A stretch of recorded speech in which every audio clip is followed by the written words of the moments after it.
Hey guys, Rian here from Blondlo Reptile Park. Today we have Dr. Anton Kutsia. Anton was here last year in April to do a handling course with Neville. Anton has a very keen interest in reptiles and snake bite, and therefore he came to do a course with Neville, and something very interesting happened. Anton, would you mind telling us a bit more about your experience when you were doing the course with Neville here at the park? Sure, Rian. Yeah, it was an interesting experience.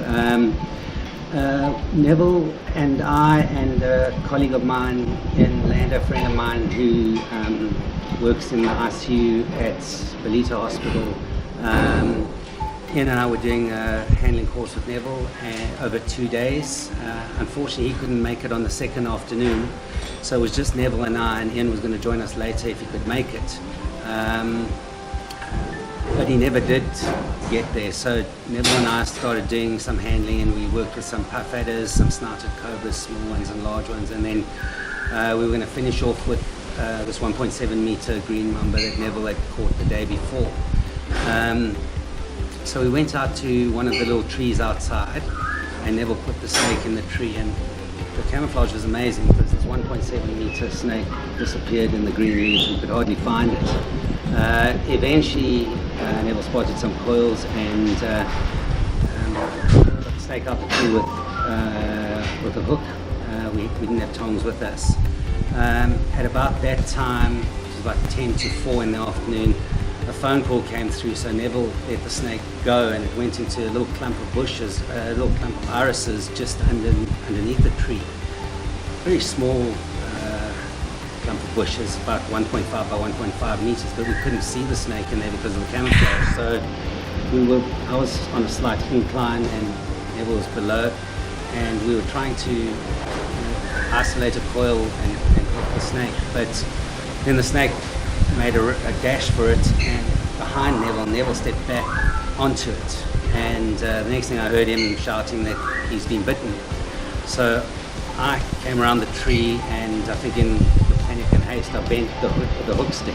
So Neville was on the floor with his crutches, and the snake was starting to go off in the other direction. So I grabbed the tail, and then I noticed the hook stick was bent. But fortunately Neville was there and guided me, and I handed the snake to him, and he got it into the container that we had ready, to put it into.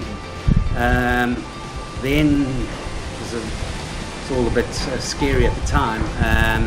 Neville was very calm.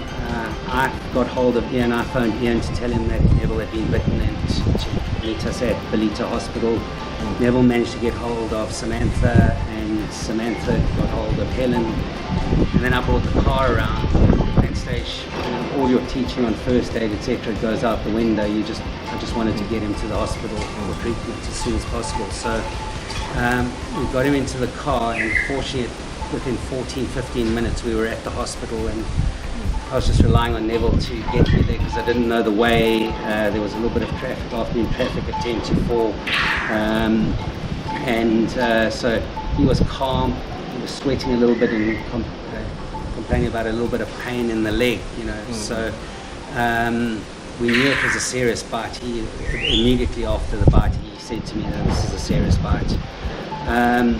By the time we got to the hospital, they were ready for us, and Sam was waiting there, and they brought out a stretcher, got him onto the stretcher and wheeled him into the treatment room. All very calm. You could see they had experience. The main paramedic, I think, was a guy named Sean Paul, very tall guy, inserted an IV line. There were two problems. The one was that there'd been a black mamba bite the week before, so they'd used up a lot of their anti-venom supplies. So they had to send an ambulance to Umhlanga Hospital to get the anti-venom. The other problem is Neville's highly allergic to anti-venom, and so we were aware of the risk of anaphylaxis.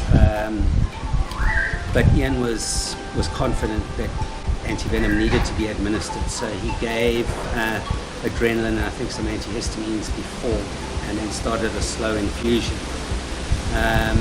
At that stage, I think the staff didn't want too many people around, so they asked us to wait outside, and the doors were closed. So we were relying on Ian coming out and telling us how Neville was doing. Quite rapidly, he went into anaphylaxis. His blood pressure dropped quite dramatically. His face, his skin went bright red. He was sweating. And you could hear him vomiting behind the doors. But Ian was kind of staff were calm throughout, and it was just a bit of wait and see what develops. And they stabilized him and took him to the ward, at which time I left and was in contact with Sam and Helen, who were giving me updates, and fortunately he responded really well.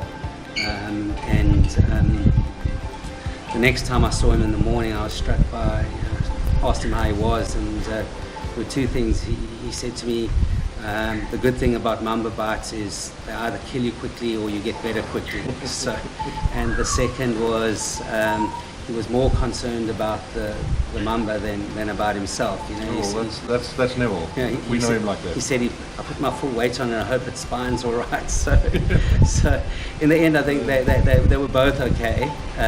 He recovered quickly. They just wanted to observe him.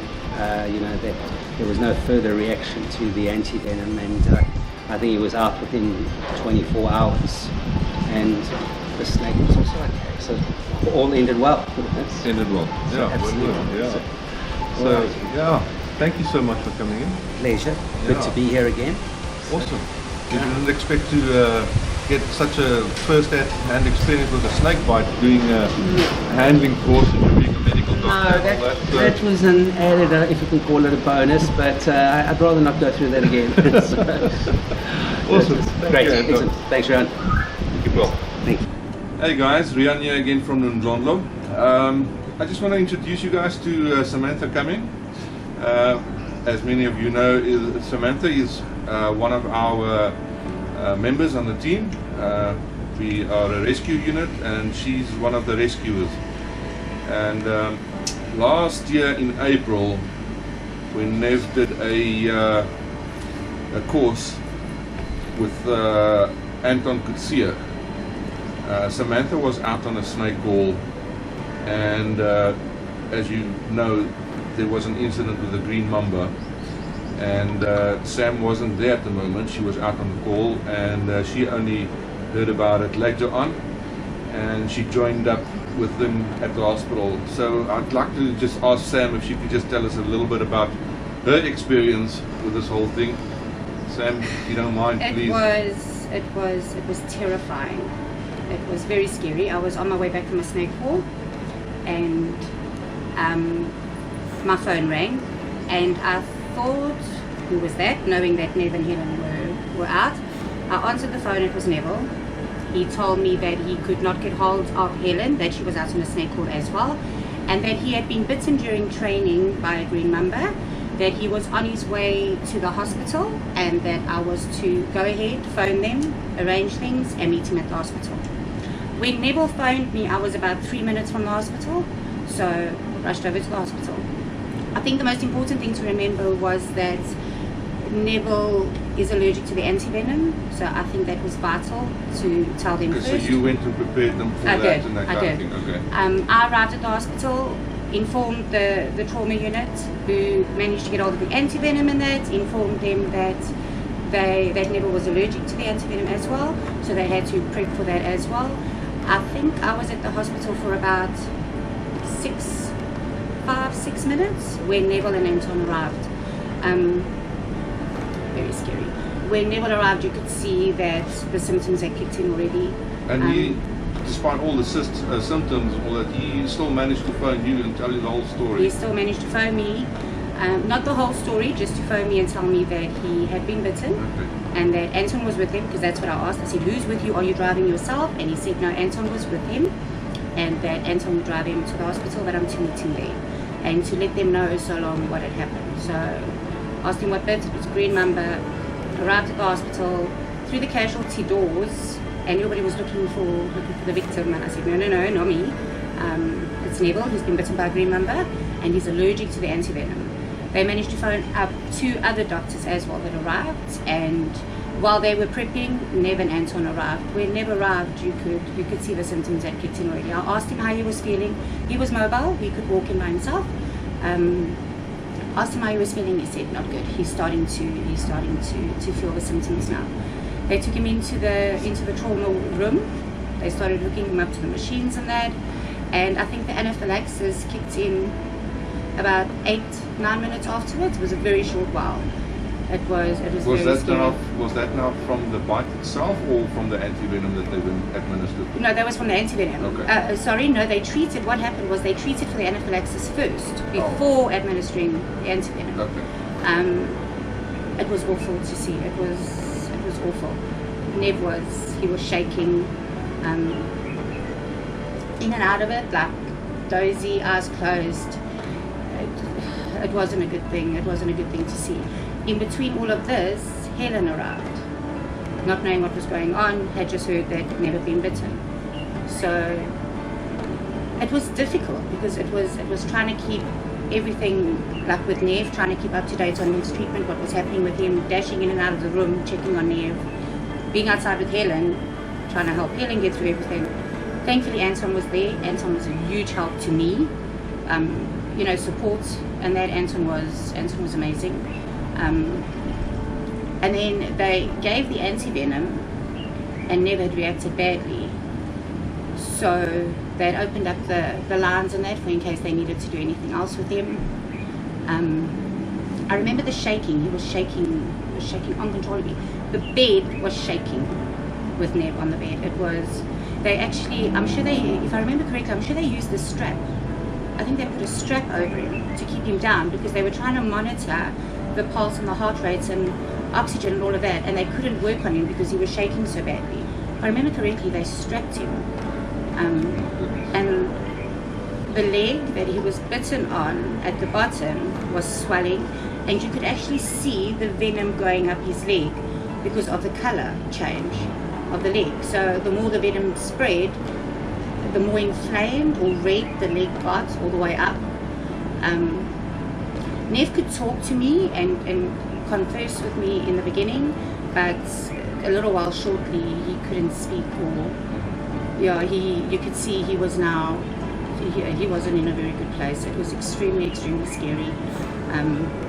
Eventually the antivenom and all of that kicked in, and they managed to take him up to the ICU unit where they kept close observations on him.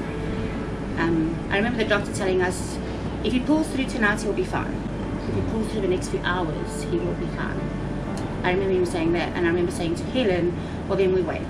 We wait until he's 100%, just to make sure, And I remember us waiting, and the doctors running past us the whole time, and nobody telling us anything. It was so scary because you didn't know if something had happened, if they'd forgotten to tell us, if there was another reaction or something, or if he had, if he had gone down or downhill, or if he was improving, or they weren't telling us anything. Eventually, Helen and I managed to grab a doctor and ask him what was going on, and he told us that Nev had reacted well, and that the next few hours would be vital. So what they were doing was they were transferring him to the ICU unit, and that they would monitor him closely for the evening in ICU. Yes. I remember we waited at the hospital until, this was hours after the route, we still couldn't speak to Nev. And then it was that night, Helen went in and Helen saw him and came back and said that he was fine. He was recovering and that he was better.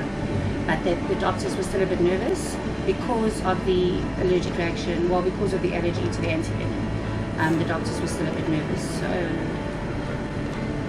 it's always good if the doctor can tell you he's going to be fine, everything's going to be all right. I mean, you can leave and know he's in safe hands, everything's fine.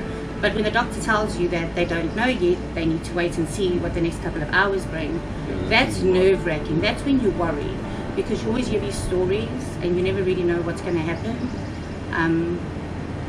It was just horrible. Okay, and just to touch on something else, you as a snake catcher and seeing what happened with Nev now with the new Mamba bite, didn't that put you on edge a little bit? That kind of thing, make you a bit more concerning my scary? own yes. I wouldn't say it frightened me to catch snakes in the future, but it did make me become more vigilant. Nobody is immune to a snake bite, no matter how many years you've been catching. It's that one time. And I mean, as far as I'm concerned, this wasn't any fault of Neville's. You know what I mean? This was just what happened in the situation, and this was the outcome, unfortunately. But I wouldn't say it made me scared to catch snakes, no. It's your approach and it's your training and everything that kicks in. But you always remember at the back of your head that anything can happen.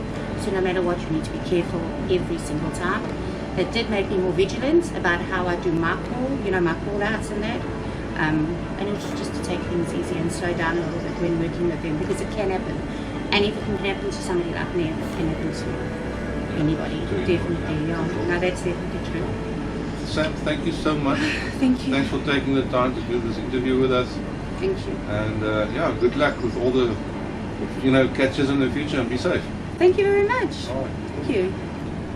Okay guys, I'm here with Neville's wife, Ellen.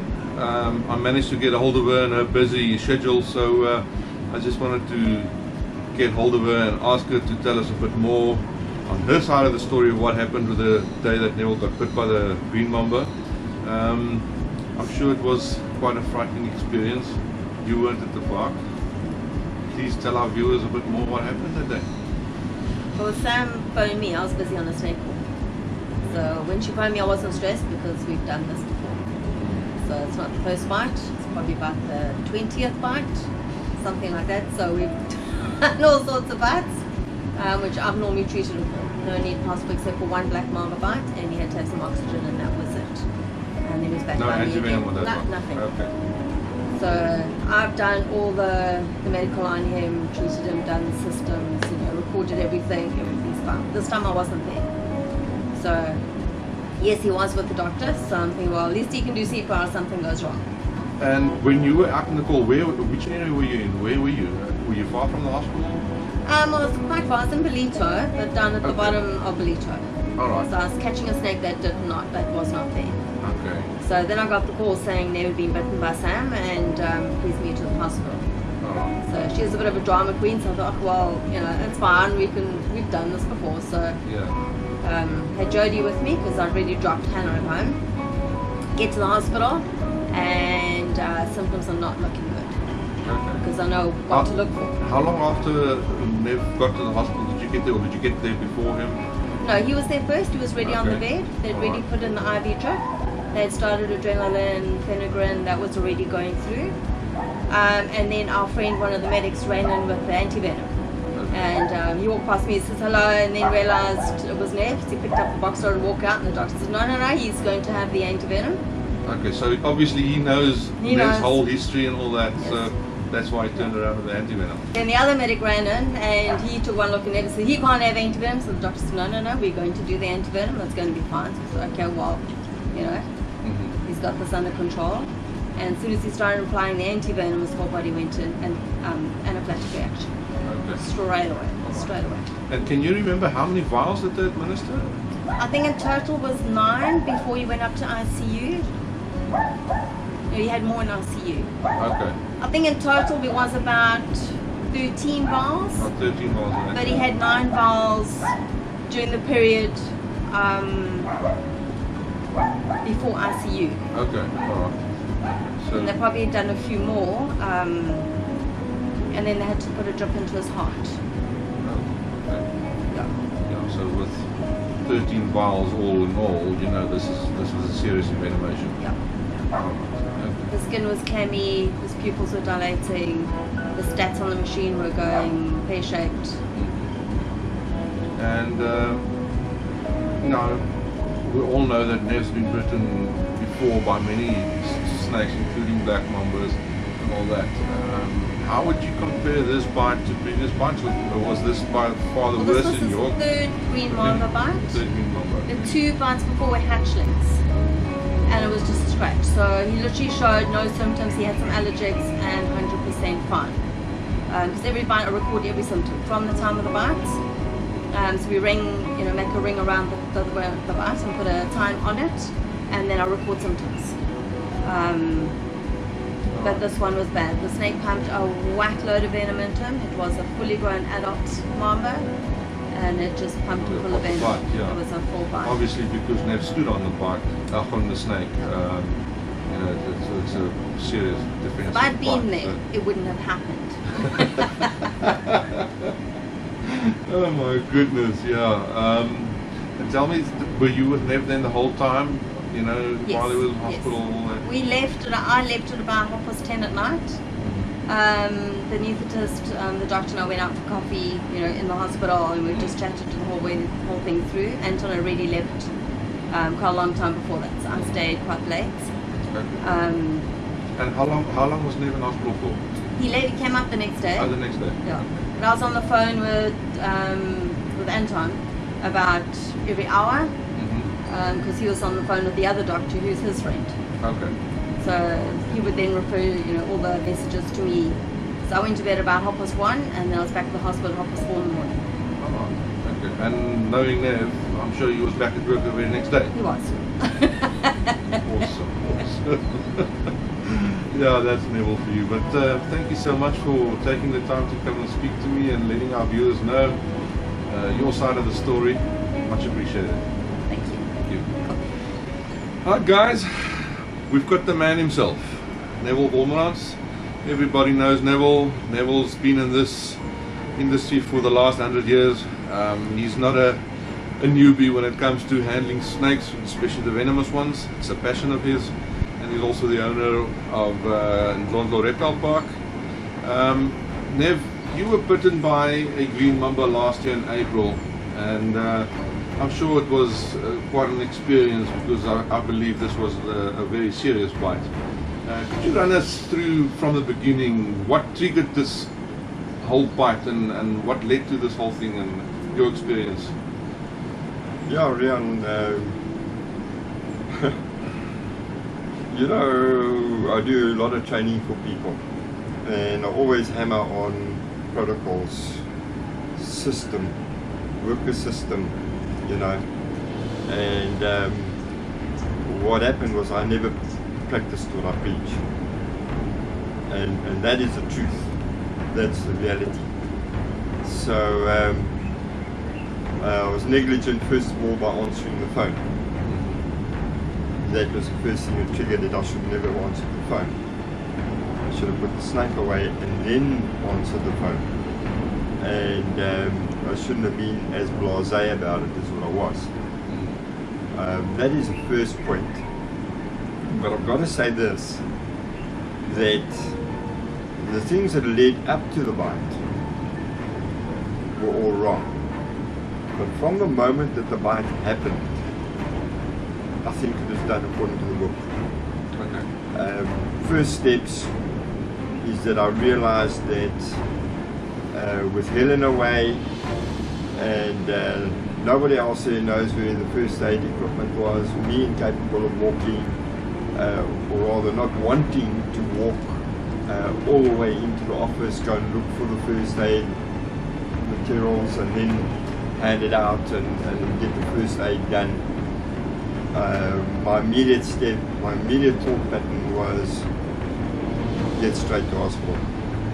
So step one, I tried to phone Helen. She wasn't answering her phone because she was following protocols. Yeah, She was not busy going with the snake. to answer her phone when she's working with a snake. So that didn't work.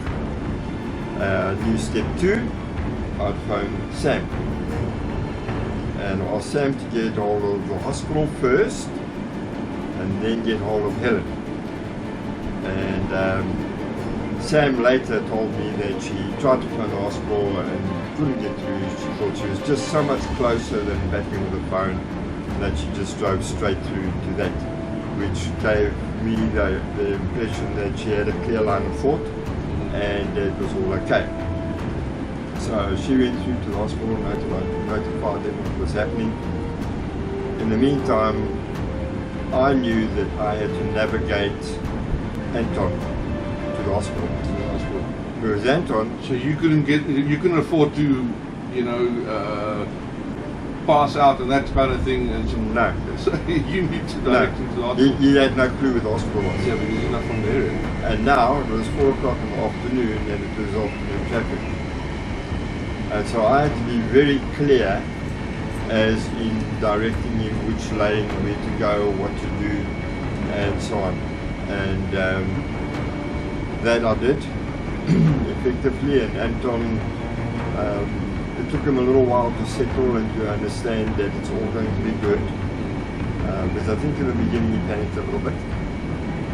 But once he saw that I was calm and I had a purpose in mind, then it went well. The next obstacle was having to make the decision, are we going to use antivenom for the bite or not? Now, I've been down the road a few times, and I knew that I had received a lot of venom with this bite. I mean, I stood on the snake, and due to me not having any sensation to my skin on my legs, I had no idea the thing was biting me until I felt it burn from the inside. Okay, so it was hanging on for a couple of seconds?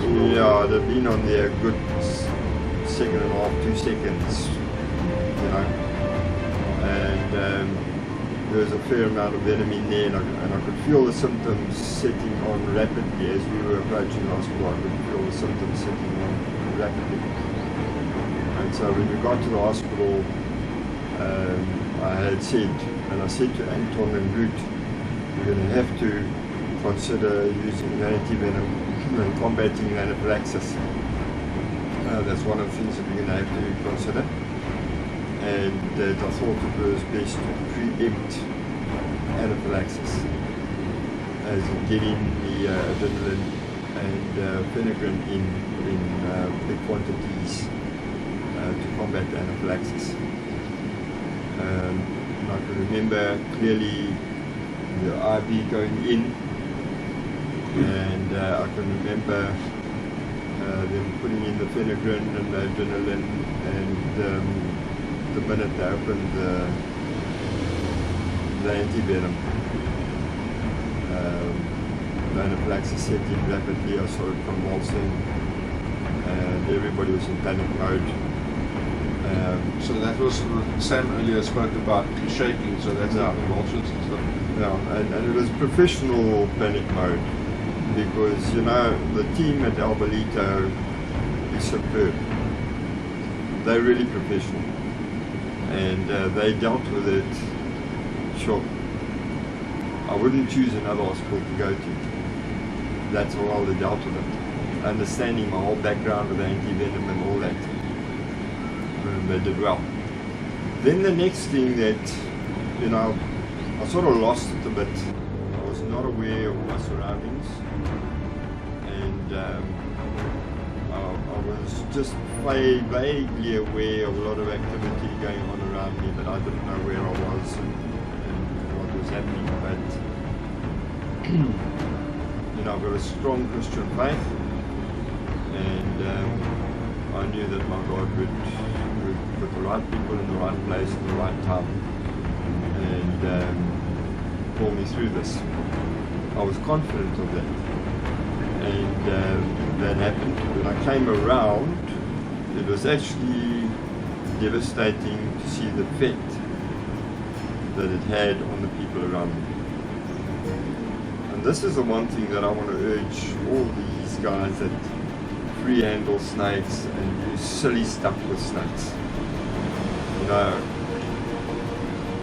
it's not worth it. When you see what your family goes through, what your friends go through, it's not worth it. There's nothing romantic about a snake bite. It's a dire situation, especially when it's a serious bite. And that's just one of the reasons why I decided that this post would be a good thing. But it was one of the reasons. There are a few reasons.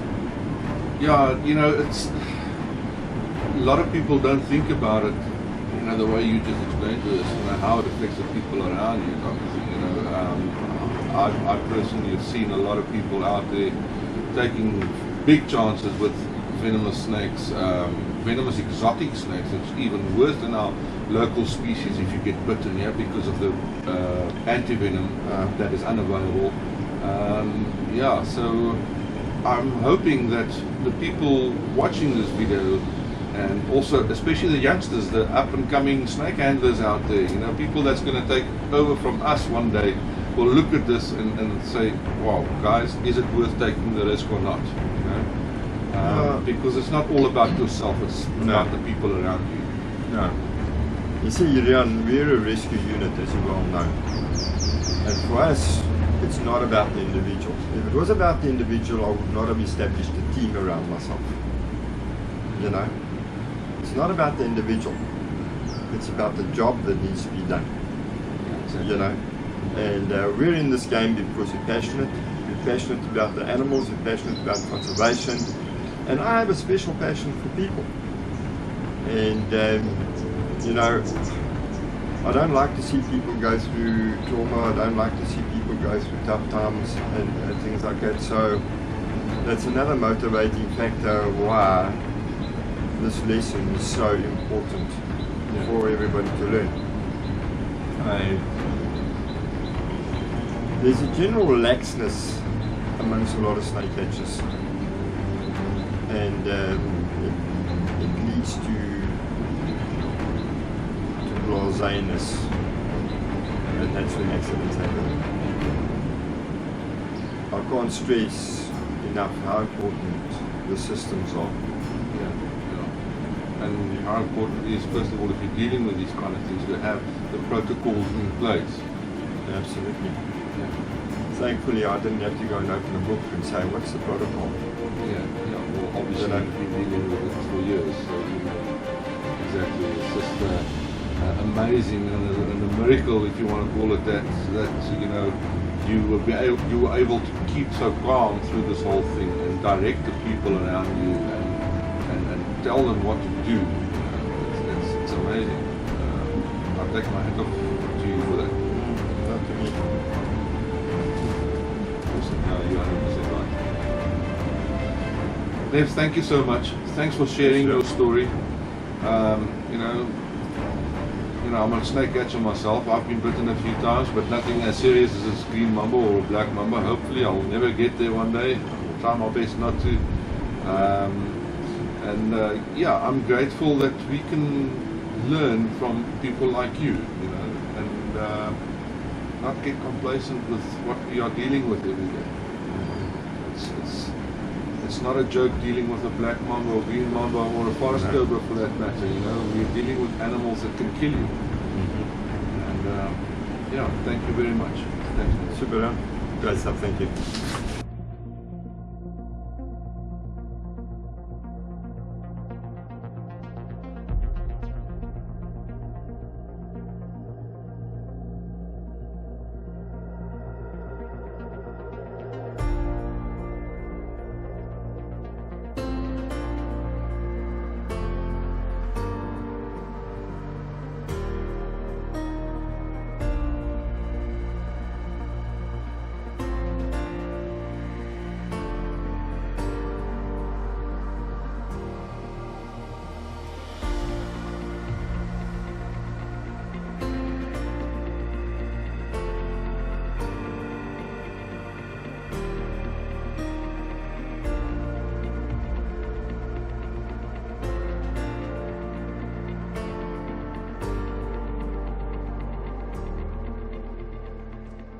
Well guys, to wrap this all up,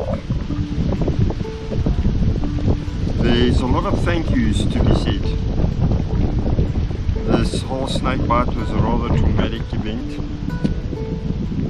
and if it wasn't for all the other people that got involved, it could have ended very differently.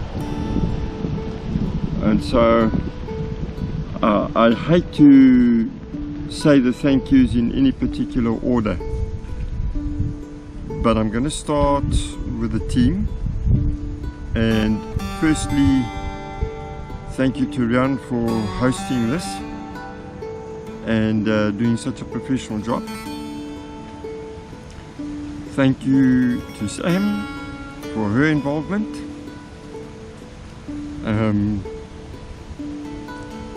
She was a star.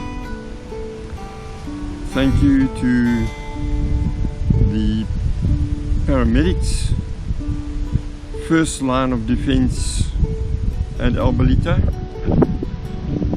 John Paul and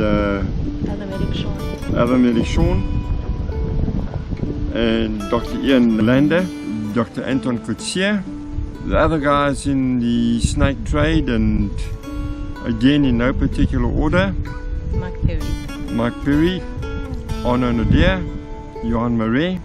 You guys' input was invaluable and very much appreciated. So thank you to all of you guys, and for all the viewers, I hope there's a lesson learned here and that this post actually achieves what it was set out to achieve. To my wonderful wife, yeah, what more can I say? Well, you here. I love you. And all the praise. I love you too. Thanks guys, until our next adventure, and hopefully I'm not repeating this one again. We'll see you guys next time. Please subscribe, push the bell button. Thank you much.